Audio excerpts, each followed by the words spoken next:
Welcome to EPG Pathshala.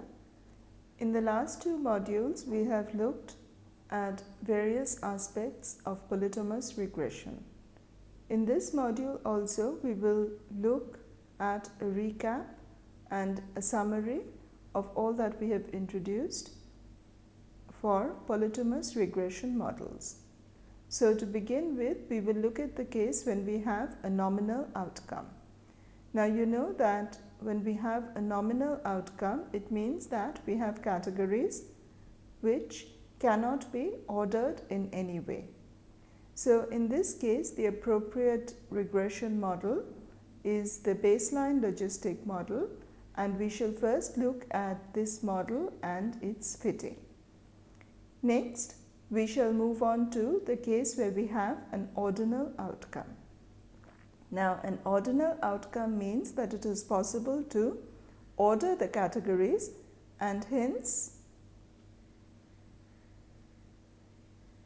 it is possible to think of the corresponding cumulative probabilities. That is, if the outcome y assumes categories 1, 2 to k, which are ordered in some natural way, in the case where we have an ordinal outcome, it makes sense to define cumulative probabilities of y less than equal to k. Note that these corresponding cumulative probabilities would have had no meaning in the case where y is a nominal outcome. So in the case where we have ordinal data, we define the polytomous regression models in terms of the cumulative probabilities, probability of y less than equal to k. However, there are many competing choices, and a very popular choice is the proportional odds regression model. We shall see the justification for the name proportional odds as also the fact that this implies rather strong assumptions about the nature of the association. We shall see that it is possible to motivate the proportional odds model using a latent variable framework, as we have done for binary choice models in the case where we have a binary outcome. Finally, we shall look at some competing models such as the adjacent category or the continuation ratio logistic model. However, all this being said, polytomous regression models are often difficult to interpret, and a simple starting point is often to artificially categorize the outcomes into two categories and to use a logistic regression model as a starting point. Learning objectives for this module. To begin with, we will define the multinomial logit, which is used to model nominal categorical data. Next, we shall focus on models for ordinal logistic regression. We should introduce a latent variable framework which justifies the choice of a very common model, which is the proportional odds logistic regression. And finally, we shall see that there are some alternative and competing models. Polytomous regression, a recap. Polytomous regression is used when we have an outcome whose distribution is specified by the multinomial distribution. So we have a group of, say, m individuals, and for the ith individual, probability of yi1 equal to yi1 to yij equal to yij is ni by yi1 factorial to yij factorial into pi1 to the power yi1 up to pij to the power yij. Of course, the summation of the pij's are equal to 1, and the reason that the p's are dependent on I is that we have a regression setting where the probability of an individual being contained in a particular category depends upon the individual specific covariates. If we have grouped data, then we would have a situation where the ni's could be greater than 1. But typically we have ungrouped data along with discrete and continuous covariates. In this case, ni is equal to 1, and exactly one of the yij's will be equal to 1, while the rest will be equal to 0. The simplest model which arises in this setting is when we have a nominal response. Y being nominal means that it assumes one of j categories, but these categories do not have any natural ordering. So for example, the outcome could be something like ethnicity. So for example, Caucasian, African and Asian, where there is no natural ordering of these categories. So in this case, we have a nominal outcome, and the common regression model for this is the multinomial logit. As before, we define the linear predictor given by eta ij equal to xi prime beta j, which is equal to log of pij by pi1. Now note that we have defined eta ij for j minus 1 choices, that is j equal to 2 to capital J. Here pi1 is our choice of baseline, that is we are calculating the odds ratio in each case with respect to the first category being used as a baseline. Obviously, we have summation j equal to 1 to capital J, Pij equal to 1. The multinomial logit model assumes that Pij is equal to e to the power eta ij by 1 plus summation j equal to 2 to capital J e to the power eta ij. Now, once we are able to specify the Pij's, we know that we have the multinomial likelihood, and we can plug in these expressions and write the likelihood as a function of the beta j's.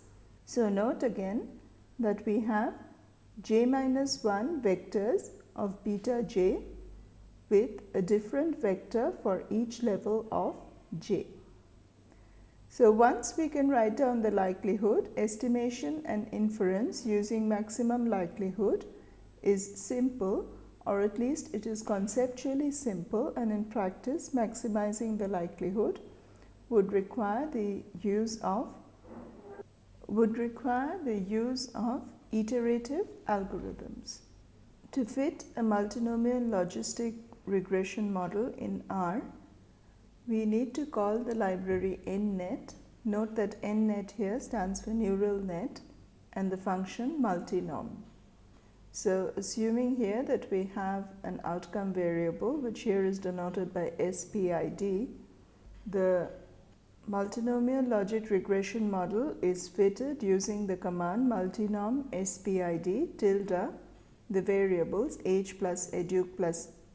The syntax for fitting the multinomial logit model is multinom SPID, assuming that SPID here plays the role of y, tilde the formula for the covariates as in a normal regression model. So here the covariates are age, educ, and income, and we have used the data set NES. We have stored this here in the R object mmod. You can see here that the model has converged and it has required a rather large 20 iterations as compared to the standard 5 or 6 iterations which are typically used to fit GLN to binary or count data. To see more, so for example, to recover the log odds ratio vectors, beta j's, we can run a summary command on mmod, or an easier way to interpret the outcomes could be to try and get the fitted probabilities from the mmod object. In general, the outcome is rather bulky as it consists of j-1 outcome variables, as it consists of j-1 vectors of odds ratios, and interpreting the output could be a problem. Thus, even though it is possible to fit logit model with any number of covariates conceptually, in practice, as a starting point, it might make sense to reduce the number of categories, even consider binary categories by clubbing some of the categories and fitting the regression to get an initial sense of the data. Convergence could also be a problem in the case where we have a large number of categories and/or a large number of covariates. Let us move on to the case of ordinal multinomial responses. So here again, Pij is used to denote the probability of yi equal to j for j equal to 1 to capital J. The distinction here is that the categories are now ordered. That is, for example, we could be looking at something like preference and categorize the preferences as do not prefer, somewhat prefer, indifferent, strongly prefer, and so on. So here there is a natural ordering. We define the link function g of gamma ij equal to theta j minus xi prime beta. So note that the link function is not applied to the Pij's but rather to gamma ij's. The gamma ij's now represent the cumulative probabilities. So because the categories can be ordered, it is possible to define cumulative probabilities gamma ij, which in this case denotes the probability of yi less than equal to j, and rather than model the Pij's, we shall choose to model the gamma ij's. So g of gamma ij is equal to theta j minus xi prime beta. So here g denotes a link function as in the univariate case.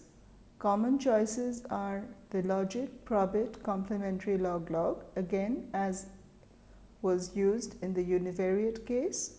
And we shall see on a later slide that there is a generalization of the binary choice argument which provides a latent variable framework for the use of the model given on this slide. So note here that one distinction with the multinomial regression is that we have different intercepts. We have j minus 1 different intercepts theta j, but we have only one vector beta of log odds ratios, that is beta is no longer subscripted by j. The proportional odds model specifies log of gamma j xi by 1 minus gamma j xi equal to theta j minus beta prime xi, j equal to 1 to j minus 1.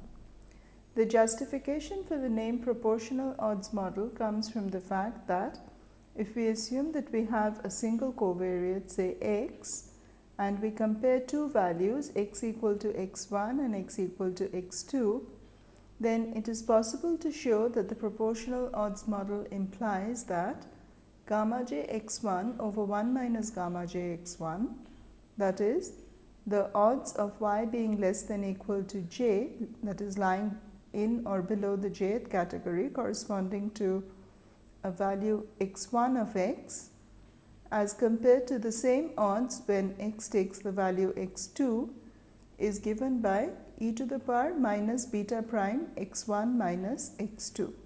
That is, this odds ratio is proportional to the difference in covariates x1 minus x2, and also notice that this does not depend on the category j. Let us move a step back and look at the fitting of the logit models for multinomial responses. So here we are assuming nominal responses. Baseline category logit model, as we have seen before, is given by log of pi jx divided by pi of capital Jx equal to alpha j plus beta j prime x.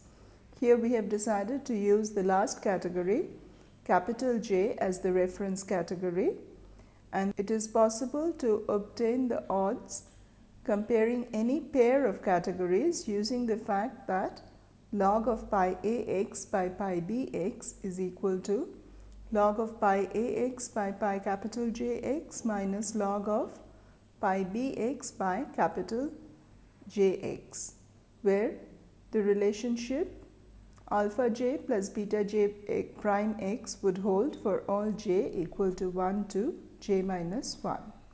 The fitting can be done by noting that the likelihood can be written as log of product j equal to 1 to capital J pi j into xj to the power yij, which simplifies into summation j equal to 1 to j minus 1 yij log of pi j xi plus 1 minus summation j equal to 1 to j minus 1 yij into log of 1 minus summation j equal to 1 to j minus 1 pi j xi, which using the model can be written as summation j equal to 1 to j minus 1 yij into log pi j xi over 1 minus summation j equal to 1 to j minus 1 pi j xi plus log of 1 minus summation j equal to 1 to j minus 1 pi j xi.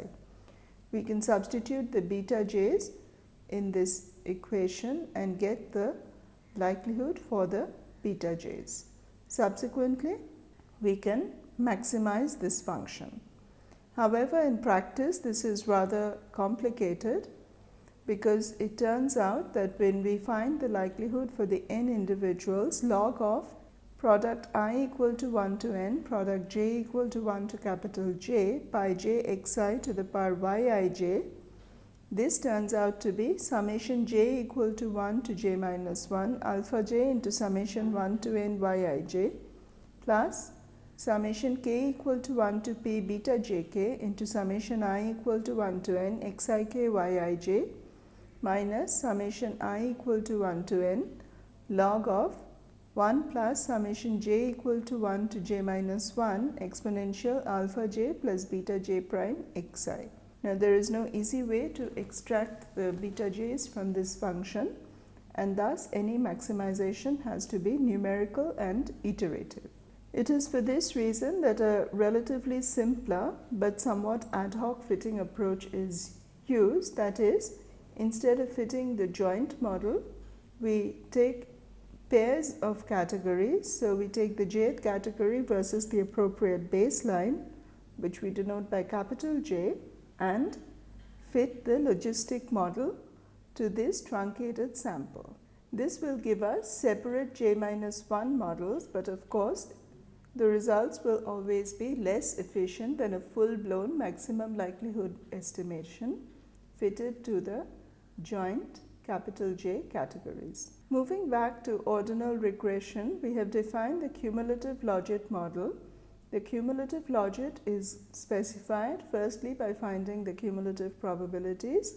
Probability y less than equal to j given x equal to pi 1x up to pi jx for j equal to 1 to capital J, and then the cumulative logit is given by logit of probability y less than equal to j given x is log of probability y less than equal to j given x by 1 minus probability y less than equal to j given x, which can be written in terms of the pi's as log of pi 1x up to pi jx divided by pi j plus 1x up to pi capital Jx.